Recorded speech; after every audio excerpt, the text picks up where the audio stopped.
How's the mic? Very good. Thanks for coming today. I know it's a very busy schedule, so I'll just jump straight into this. So my name is Jason from Crypto.com. I'm also the International Association of Privacy Professionals Regional Co-Chair. I'm also an adjunct professor of cybersecurity. So I'm very passionate about this. I've got a guest panel today of some specialists in cybersecurity. So why are we even here? So the World Economic Forum last few days just published a new report about the biggest business risks to different countries. Now, if you look at that list, it's the first time ever where countries like the United States, Canada, Italy, Germany, etc., have listed cybersecurity as the #1 business risk. Now, in Malta, unfortunately, cybersecurity is not yet on that list.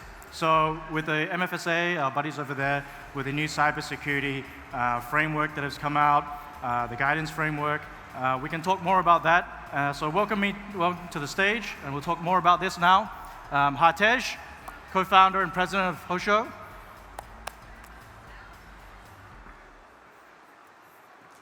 Thanks, man. Have a seat. We've got Jean-Michel, co-founder of Kralanx Cybersecurity in Malta. Thanks, man.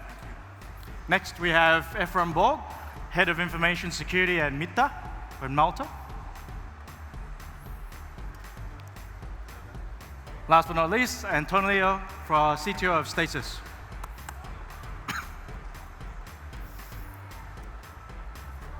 Very good.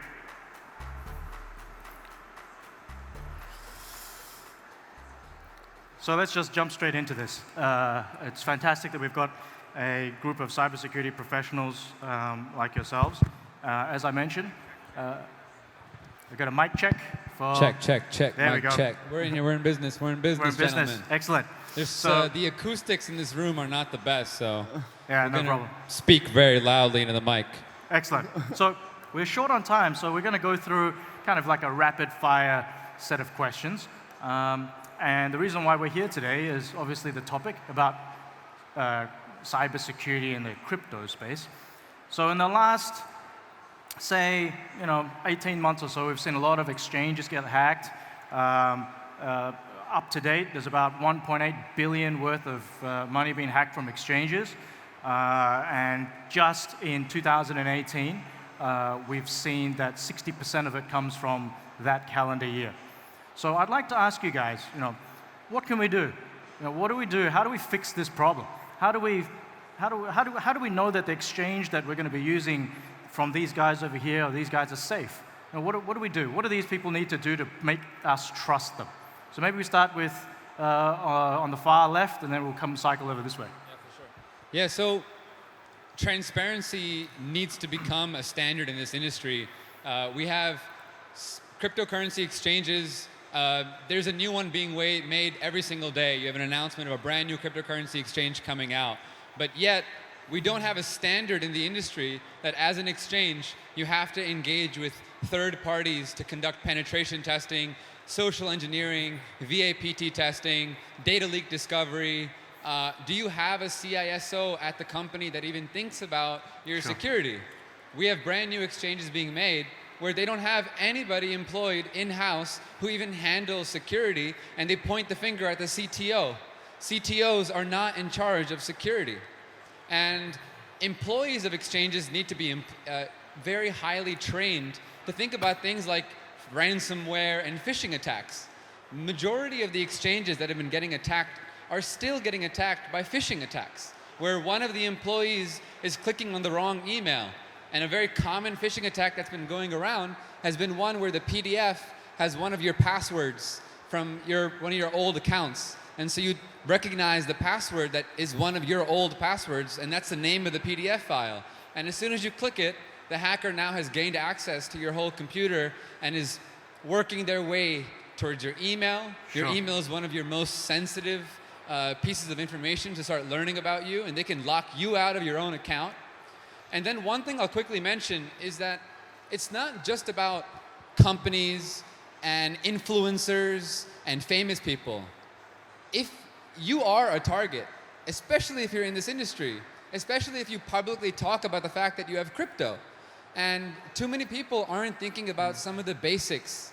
And I would suggest going on Twitter and looking at a recent tweet by Edward Snowden, where he talks about what he does to protect himself on his personal mobile device. And granted, we don't all have to be as secure as Edward Snowden, but we should be thinking about the basics: two-factor authentication, using different passwords everywhere, being mindful of new phishing attacks, and even simple things like, do I leave my mobile phone on the table unlocked and just leave it there, and to let someone come and pawn me? These are the types of things that people in our industry with even a few Bitcoins should be thinking about, and to not think, oh, well, I'm just a small guy, I'm not famous, no one knows me. Everybody is a target if you use the internet and you made an account on Facebook or PayPal. PayPal, every time you send money to someone on PayPal, that's data stored on the web. And if a hacker can gain access to that server. But I'll let you guys chime in more and stop. Yeah, so Jean-Michel, fine. Great comment. So what do you have to add to that? I think Hartej made some really good points, actually. I think the two main issues are the fact that there's no existing standard yet as far as security goes in the crypto space. That would be the first one. And the second issue, I think, would be that there, again, as Hartej said, there's no single individual responsible for security. So CISOs and CTOs inherently have conflicting interests. And they're two different skill sets. It's like, I mean, if you look at sort of the healthcare space, you can't ask a pediatrician to do an anesthesiologist's job. They're completely two different streams. As far as the standards go, or let's talk about the CISO, really. The MFSA have released a bunch of cybersecurity guidelines which mandate that all regulated exchanges with Malta need to have a CISO. So that's already a really good first step. Like once you have a single individual who's responsible, someone you can point the finger to take ownership, I think that already solves a huge issue. As far as standards go, let's face it, the banking world, the insurance world, pretty much every financial sector out there is subject to hacks, like pretty much every other entity. The crypto space is young, therefore a standard hasn't really had time to be created. Kind of like PCI compliance or HIPAA. Exactly.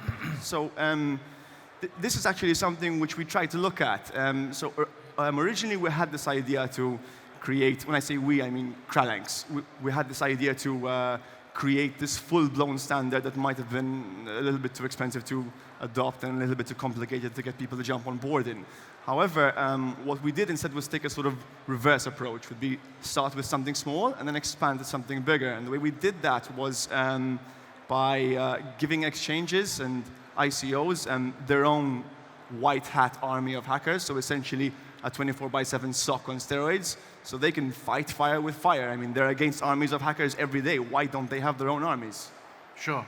So let's take a break from the crypto side. Maybe let's talk about, you're based in the government here. What are you doing in regards to security for the government? So, a lot of the times the government level security, that's the type of thing that we want in the crypto space. But tell us about what some of the initiatives that you have and what you're doing there. Obviously, I was a bit concerned because I'm coming from a different sector, but speaking with the panel beforehand, I can very much relate with the concerns in the industry of crypto space as well. So protecting the government, I think that it is essential to have a framework, a comprehensive framework going through from detection, protection, governance, and also awareness. All these four are important pillars to ensure a comprehensive cybersecurity posture. Starting from detection. Government of Malta has invested heavily in artificial intelligence, so boosting our capabilities in detection, maybe in the early stages of an attack. We have progressed from a state whereby operations used to notify us with abnormalities in their domain to a state whereby we are notifying operations with abnormalities we are detecting. on their infrastructure. Progressing to protect, and here I can continue building with what Jean-Michel was stating, having a comprehensive assessment framework, so built from pen testing, red teaming, vulnerability assessment, done in a continuous and circular manner, so testing, identifying vulnerabilities, fixing vulnerabilities, and then retesting. So it's a continuous cycle that has to keep on happening. Progressing to the governance, so building, we're strong promoters of building and having a strong information security policy, including aspects such as backup, such as patch management, also including cloud security, because that is where we're going, even from a government perspective, and also having governance activities to ensure that the IS policy, information security policy, is actually in place. Finishing off with the awareness aspect, awareness and education, so having a skilled workforce, being able to tackle, to handle incidents in a professional manner, but not only instilling a culture of thinking about cybersecurity, thinking security first, designing with security in mind, within our agency, but also within the public sector, so providing also our clients with information on how secure and how they can optimize their environments as well. Perfect. So we've talked about the basics, we've talked about some frameworks, we've talked about some good best practices. So Nikolai, what are you, from your perspective, what are you seeing are the big issues, or what are you doing in your company that can help in the crypto space? Thanks, Jason. I think I'd like to add up on what Hartej said, and Hartej managed to outline at least a couple dozen things any crypto holder or maybe even any online user should follow these days. And it shows one thing that we have discovered in as early as 2012, because we've been challenged with keeping our investments secure, and back then you had no one to rely upon, and people were congratulating crypto as something being trustless. But in effect, when you actually start to interact with crypto and you start to care about security and you try to follow all these dozens of things Hartej mentioned, you realize that there's always trust somewhere. I'm a software developer, so I am able to download the Bitcoin, say, Qt client source code and compile it, but I'm not able realistically alone to validate the whole source code to be sure there's no malicious code that will steal my private keys. So I have to put trust into someone who did it, like maybe Hartej and his team or someone else. And it goes everywhere, like computer OS, Windows, Mac, Linux, like hardware wallets, compilers, CPUs. You place trust everywhere. And that's just one thing. Other thing is placing trust in other people not running away with your money, be it an exchange or a bank. So there's plenty of trust, and just thinking that Bitcoin solves it all, it's not realistic at all. So you have to plan your defense in depth.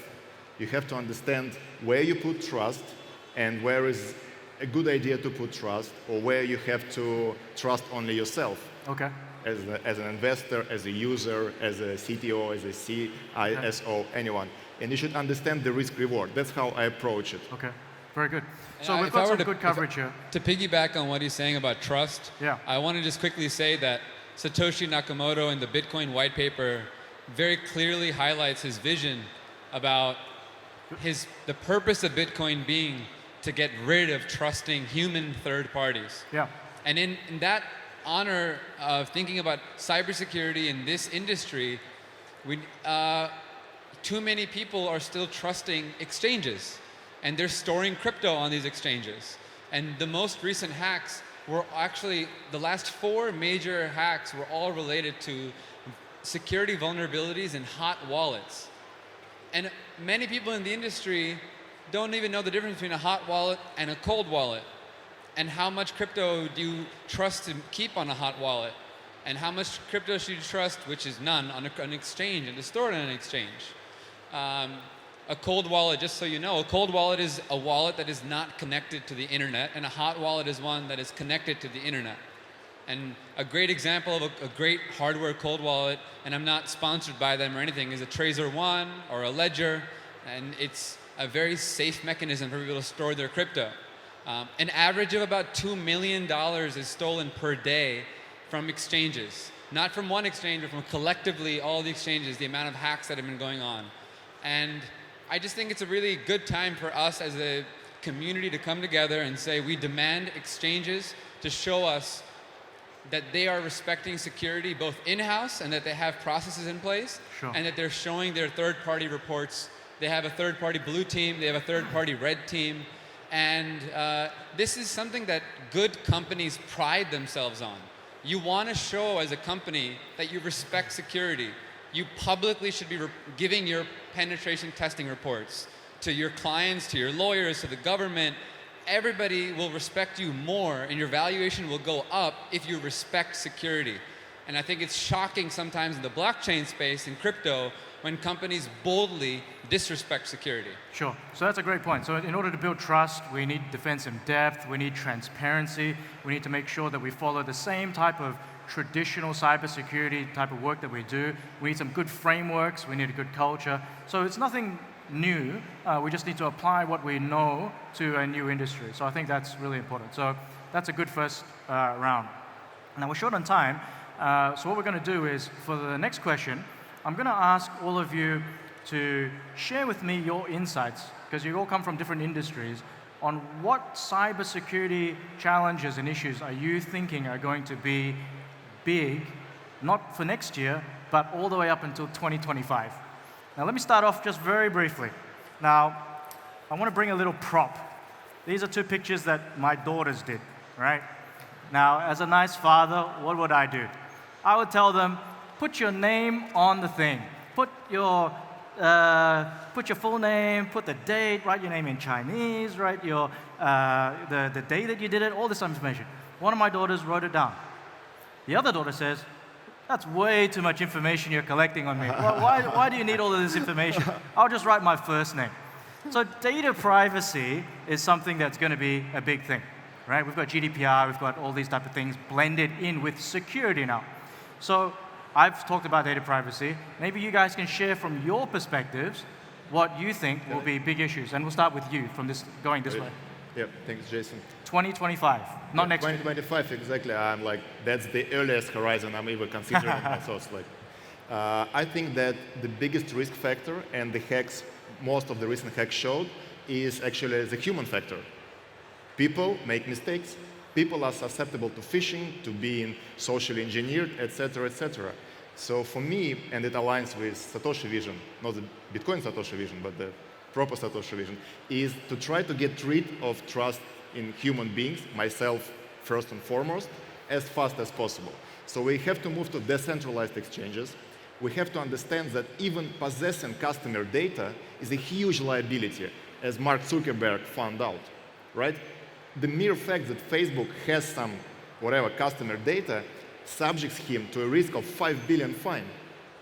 It's unacceptable. So as a firm looking to 2025 and beyond, you should be building your software and processes in such a way that you are never susceptible to such a problem. Get away from being able to access customer data, and the less you rely on human beings, the more secure you are. So we've got data minimization here, that's good. Yep. The less that we store, the less that we can steal.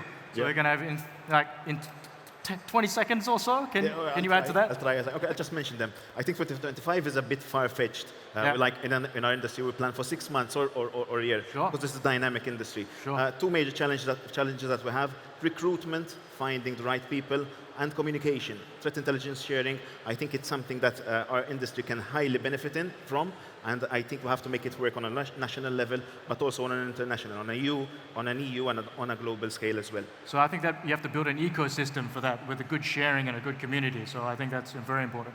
And 20 seconds for you as well. 20 seconds, okay. So I think it's a mix of the availability of processing power, Okay. as well as the reliance of digitization in the first place. So your average Visa chip and PIN card has 7 times more power than the PC used to launch the first spaceship into a orbit. So as processing power becomes more widely available and data becomes more widely available, the weaponization of AI becomes more of a real threat. Absolutely. It's a scary thing already. Can you imagine how much scarier it's going to be in a couple of years? One word, ransomware. It's not going anywhere, and I think it'll be very relevant. Now, it's going to be relevant next year. It'll be relevant in 2025. And for the government's perspective, that is the #1 way governments are being pawned. Sure. It's ransomware again and again and again. So I think it's ransomware, and the only thing I can other than say to that is phishing attacks are only solved by training your employees and being mindful of what are the latest phishing attacks. Perfect. So we're going to need to conclude. So to add to what you mentioned, in addition to ransomware, I think as well we're going to see AI-powered malware that's got built-in ransomware into that. And the scary thing that we haven't seen yet, which we may see, maybe even in governments or in hospitals, is when cybersecurity threats impact lives. When you hack into an IoT device and you take somebody's life. So yeah, like an example of that is when hackers hack into a baby monitor and we're sending spooky messages to a baby and they're watching the baby like, I see you. It's creepy, man. Well, thank you very much for your time today. I'd like to put your hands together for the great panel that we have, and I hope you enjoy the rest of the session. Thank you.